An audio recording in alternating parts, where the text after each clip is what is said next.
नमस्कार, आप देख रहे हैं 9 तक बिहार और मैं हूं रोज अहमद।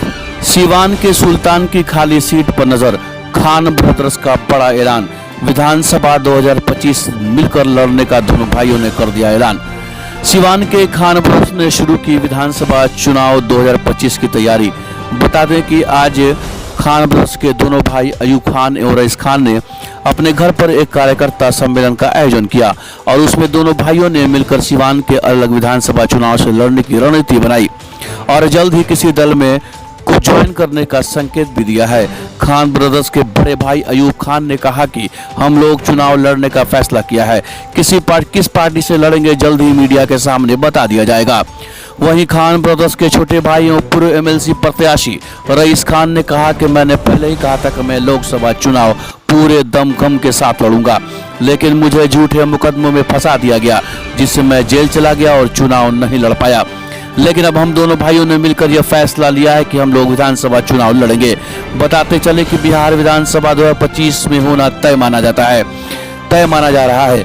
5 माह ही बाकी हैं 2025 आने में, इसलिए अभी से ही कुछ राजनीतिकार अपना गुणागणित बैठाने में लगे हैं। उसमें रईस खान कहाँ पीछे रहने वाले हैं, वह भी अभी से ही ताल ठोक रहे हैं और सब कुछ समय रहते सेट कर लेना चाहते हैं। उन्होंने कहा कि मैं किस पार्टी से चुनाव लड़ूंगा यह 10 दिन के भीतर मीडिया के सामने रख दिया जाएगा और जिस भी पार्टी से हम लोग जाएंगे और पार्टी जो भी जिम्मेदारी देगी उसे हम लोग निभाएंगे। मोहम्मद शहाबुद्दीन के इंतकाल के बाद रईस खान हुए ज्यादा एक्टिव। पूर्व सांसद मोहम्मद शहाबुद्दीन के इंतकाल के बाद सीवान में उनकी जगह लेने की होड़ शुरू हो गई है। दो चेहरे इस लड़ाई में आमने सामने हैं। आपको बता दें कि मई 2021 में दिल्ली के दीनदयाल उपाध्याय अस्पताल में पूर्व सांसद शहाबुद्दीन की कोरोना की वजह से मौत हो गई थी। उसके बाद से सीवान के सुल्तान कौन बनेगा की लड़ाई शुरू हो गई। रईस खान भी सियासत में अपना हाथ आजमा रहे हैं। यही वजह रही कि रईस खान ने एमएलसी का चुनाव सीवान से लड़ा। इस चुनाव में रईस खान ने इतनी मेहनत की कि वो भाजपा जैसी बड़ी पार्टी को तीसरे नंबर पर ढकेल दिया और वह दूसरे नंबर पर रहे और उन्हें 1366 वोट मिले। रईस खान मोहम्मद शहाबुद्दीन के इंतकाल के बाद अपने आप को मुसलमानों का नेता दिखाने की कोशिश में लगे हैं। बता दें कि 4 अप्रैल को रईस खान के काफिले पर AK-47 से हमला हुआ था, जिसमें रईस खान बाल बच गए थे। एक गांव के युवक की मौत हो गई थी, लेकिन उन्होंने हमले का आरोपी उसामा सहित कुल 8 लोगों के खिलाफ FIR दर्ज किया था, जिसके बाद हिना साहब ने नीतीश कुमार से दामन फैलाकर निष्पक्ष जांच की मांग की थी और बताया था कि उसामा अपने परिवार के साथ विदेश में है। उसके बाद से लोकसभा चुनाव आया, लेकिन रईस खान जेल में रहने के कारण चुनाव नहीं लड़ सके, लेकिन अब वह कोई मौका हाथ से नहीं जाने देना चाहते।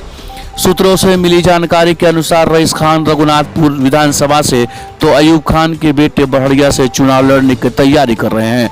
हालांकि यह सब अभी समय के गर्भ में छुपा है और रईस खान इस पर कहते हैं कि वक्त आने पर सब कुछ बता दिया जाएगा। वहीं दूसरी तरफ सांसद मोहम्मद शहाबुद्दीन के पुत्र उसामा साहब का भी रघुनाथपुर से विधानसभा चुनाव लड़ने की चर्चा है। हालांकि इस पर शहाबुद्दीन परिवार भी अपना पत्ता नहीं खोल रहा है। अगर दोनों चुनाव लड़े तो भयंकर घमासान और लड़ाई काफी दिलचस्प हो जाएगी। रईस खान के पिता भी चुनाव लड़ चुके हैं। आपको बता दें कि बिहार विधानसभा 2025 का चुनाव की तैयारी में जुटे खान ब्रदर्स जल्दी किसी पार्टी को ज्वाइन कर अपनी दावेदारी सेट करना चाहते हैं। बता दें कि रईस खान ने जब पूछा गया कि आप चुनाव लड़ रहे हैं, कहां से लड़ेंगे और क्यों लड़ रहे हैं, तो उन्होंने कहा कि हम लोग पहले भी चुनाव लड़े हैं। बता कि 2005 में खान ब्रदर्स के पिता कमरुल हक खान सपा पार्टी से विधानसभा चुनाव लड़ चुके हैं। उस वक्त उनकी किडनैपिंग भी हो गई थी। जानकार बताते हैं कि आज भी रईस खान यह बात नहीं भूले और कभी कभी फेसबुक पर आकर बताते रहते हैं। बताया जाता है कि यहीं से शुरू हुई थी शहाबुद्दीन और रईस खान की दुश्मनी। इसके बाद रईस खान हमेशा अपना अलग रास्ता चुनकर उस पर चलते रहे और यही रईस खान एमएलसी चुनाव लड़ने के बाद पूरी तरह अपने आप को राजनेता और जनता के सेवक के रूप में अपनी छवि बनाना चाहते हैं। तो आइए बात करते हैं रईस खान ने इस मौके पर क्या कुछ कहा है। भारी बारिश का नाम दिल्ली में क्या बोला जाए, आगाज हो गया चुनाव का। देखिए, सबसे पहले आप जितने मीडिया बंधु आए हैं यहाँ पे, हमारे तरफ से आप लोग को बहुत बहुत स्वागत। और जितने भी श्रोतागण हैं और हमारे समर्थक जो इतनी बारिश के बाद भी बड़े तादाद में यहाँ आए हैं, उनका बहुत बहुत शुक्रगुजार हूँ कि इतनी बारिश में भी हम लोग कहने पर भीग कर, कुछ लोग मोटरसाइकिल से, कुछ लोग गाड़ी से हमारे बात को सुनने, अपने बात को रखने के लिए हमारे बीच आए। ये मेरी सौभाग्य है। और रही चुनाव लड़ने की बात, तो चुनाव तो हम लोग 20 साल से लड़ रहे हैं। किसी न किसी कारण चुनाव में कुछ अंतरों से पीछे रह जाते हैं, और राजनीति ही कारण, जो ये राजनीति के कारण ही हम लोग दोनों भाइयों को हमेशा किसी न किसी केस में, किसी न किसी उलझन में फंसाया जाता है कि ये चुनाव नहीं लड़ पाए, नहीं जीते। और जब चुनाव मजबूती से लड़ते हैं तो सारे विरोधी एक जगह हो जाते हैं हमें हराने के लिए। फिर भी हम लोग का हौसला कम नहीं है, अब न हमारे समर्थकों की हौसला कम, और समर्थक के बदौलत हम लोग फिर से मजबूती से चुनाव लड़ने जा रहे हैं।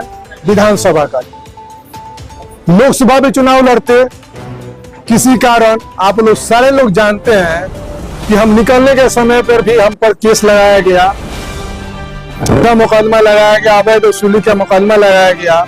जब हम प्रेजेंट जेल में हैं तो अवैध वसूली कौन कर रहा था भाई? मगर केस लगाता, आप समझते हैं इस बात को, और हमारे जितने समर्थक इस बात को समझते हैं। हमारे समर्थक पूरी मजबूती के साथ हमारे साथ हैं, और इस बार मजबूती के साथ चुनाव हम दोनों भाई साथ में मिलकर लड़ेंगे और जीतेंगे।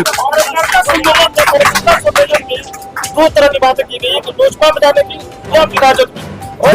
किस पार्टी से चुनाव लड़ेंगे? देखिए, पार्टी से तो चुनाव लड़ेंगे, थोड़ा सा आप लोग और इंतजार करना पड़ेगा। पार्टी की घोषणा हम 2-4-10 दिन के अंदर कर देंगे। हम दोनों